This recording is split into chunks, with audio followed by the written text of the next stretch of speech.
اعبدوا الله ولا تشركوا به شيئا. Je souhaiterais étudier dans un pays musulman, en Égypte, à Alexandrie. Pour la langue arabe, m'est-il permis d'être seul dans ce pays, en sachant que je serai accompagné de mon mahram durant le voyage, et une fois m'être installé, mon mahram me laissera seul dans ce pays, et il reviendra me chercher une fois la session qui durera environ un an. Il faudra que je fasse des renouvellements de visa au consulat environ tous les 3 mois. Le consulat ne se trouve pas très loin, à environ 40 minutes en minibus et 25 minutes en taxi. Tfadal, Cheikh. Il y a trois choses que je dis ici, Inch'Allah Ta'ala, très vite. Pour moi, la première, c'est que le mahram est demandé pour le voyage, pas pour le fait quand on est dans une ville. Vous avez compris? Le mahram, c'est demandé pour nous accompagner pendant le voyage, pendant l'aller, pendant le retour.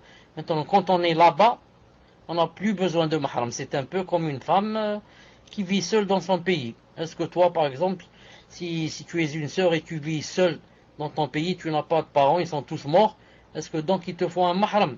Non, il te faut un mahram pour voyager. Deuxièmement, quand il faut pour le bus, je ne sais pas, toujours dans la ville, même si la ville est très grande et très vaste, et qu'il me faut 1 heure ou 2 heures pour la traverser, je n'ai pas besoin de mahram. Tant que je suis toujours dans la ville. On va prendre par exemple Paris. Si Paris est vraiment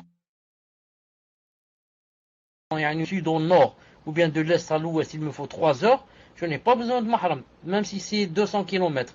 L'essentiel, je suis toujours à Paris, ou bien je suis toujours dans la banlieue de Paris, c'est-à-dire les petits villages ou les petites villes qui sont collées l'une à l'autre à Paris.